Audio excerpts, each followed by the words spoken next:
My name is Myra. I'm 24 years old. My life has never been easy. My father is sick, and his illness needs constant, expensive treatment. To pay for it, I work 2 jobs every single day. I scrub floors in a hotel before sunrise, and I wait tables at a diner until midnight. I'm always exhausted.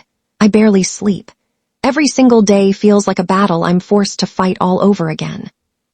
One evening, my cousin invited me to a huge party. It was being held at the mansion of a wealthy businessman. The place was breathtaking. Everyone there looked like they belonged to a different world. I wore my one nice dress, but I still felt completely out of place. Standing near the window was a man in an expensive black suit. His name was Mr. Damien Cole. He looked powerful, cold, unreadable. For some reason, his eyes kept finding mine. It made me nervous. I was just a tired girl with 2 jobs and empty pockets. Why would a man like that even notice someone like me? When the party ended, it was late and raining hard. I stood outside, waiting for a cab that never seemed to come. Mr. Cole walked up and asked quietly, "Can I give you a ride home?" I was stunned, but I said yes. I didn't want to get soaked. Inside his sleek black car, he asked if I'd eaten. Then he took me to a restaurant so elegant I'd never imagined stepping foot in one. I felt shy, out of my depth, barely speaking, but he watched me closely the entire time. After dinner, he spoke calmly. "Myra," he said, "I know your life is hard. I'm a wealthy man with no family of my own. I can give you money. I can help you. Your father can have the best doctors money can buy. You'll never need 2 jobs again." I froze. His words sounded kind, but something underneath them felt wrong. I thought about my father, our debts, our tiny apartment, our endless struggle. I looked at him again. He meant every word. He was offering me an entirely new life.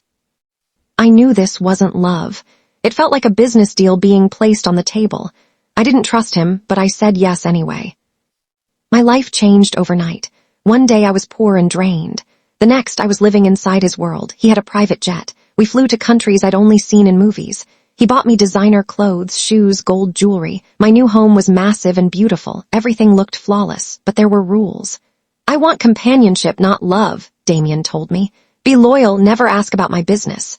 Then he handed me a contract. It said I would live with him as his companion. He would give me a fortune. I could never speak to anyone about our life together. I signed it. It felt strange, but I told myself it was for my father. I needed the money. I buried the uneasy feeling in my chest and told myself over and over, this is just money, not love. But something about the whole arrangement still felt off. Living with him wasn't easy. He was distant and cold, though sometimes unexpectedly gentle. I didn't love him, but I started feeling something I couldn't name. He was a puzzle I couldn't solve. The mansion was enormous, yet it felt achingly lonely. One day I found a photograph tucked away in his study, a picture of a stunning woman. When I asked who she was, he said it was nothing and hid the photo in a drawer. Why would he lie? Why hide it at all? Fear crept in. Something wasn't right. I knew he was guarding secrets he never wanted me to find. There was also an older housekeeper, Mrs. Odette, who had worked for him for years.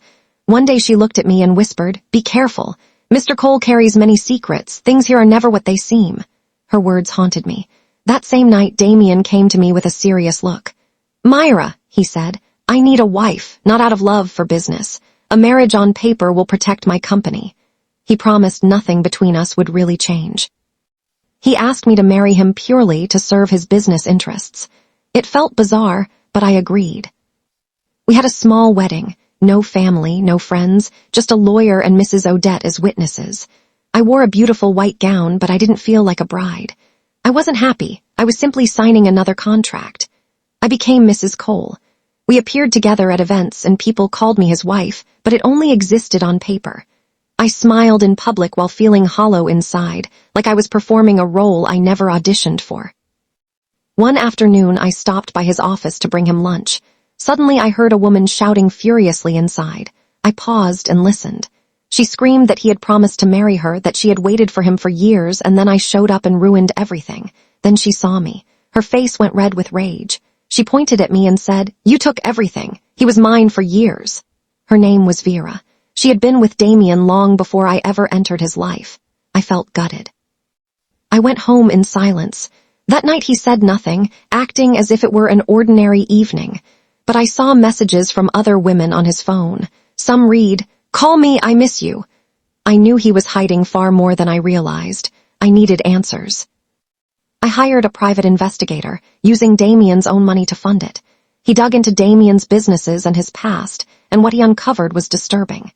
Damien earned much of his fortune through illegal dealings, hiding behind fake names and shell companies, even using women to cover his tracks. Then the investigator told me something that shook me to my core. "A major company is registered in your name," he said. "It's legally yours. He transferred it to you the day you married. He can't take it back without your consent." I had no idea. Damien had never told me. I realized he had made one massive, careless mistake. My fear disappeared completely. I built a plan. In public, I played the perfect wife, smiling, holding his arm, letting him believe I was content. But alone, I studied his empire in secret. I hired experts to teach me everything about his business. I wasn't naive. I was sharp, and I was learning fast. I used his own money to build my own power. A year passed. On our wedding anniversary, Damien came home smiling. "Happy anniversary," he said. I looked at him, calm and steady. "Damien," I said, using his first name deliberately, "I know everything." His expression shifted from confusion to fury. I told him about Vera, about the other women, about his dirty dealings. "The company in my name," I said, "is mine now." He screamed, "You're nothing. I gave you everything." I placed the divorce papers in front of him. "You gave me money," I said. "I used it to learn." I told him I was leaving and keeping the company. He stood there in shock, realizing I now held all the power. I walked out of that house and left everything behind, the clothes, the jewelry, all of it. I was finally free. That night marked the end of my life with him and the beginning of something entirely new. I was wealthy now, yes, but more importantly, I was strong. If someone ever tries to use you, don't give up. Learn, grow, stay strong. You don't have to stay trapped in your pain. You can start over. You can take your life back. I did. If this story touched your heart, please like, comment, share, and subscribe. Let this story inspire someone who needs it. You are never too weak to become strong. Believe in yourself. Your life can change. Thank you for listening to my story. This is the truth of how I turned my pain into power, and I will never live in fear again.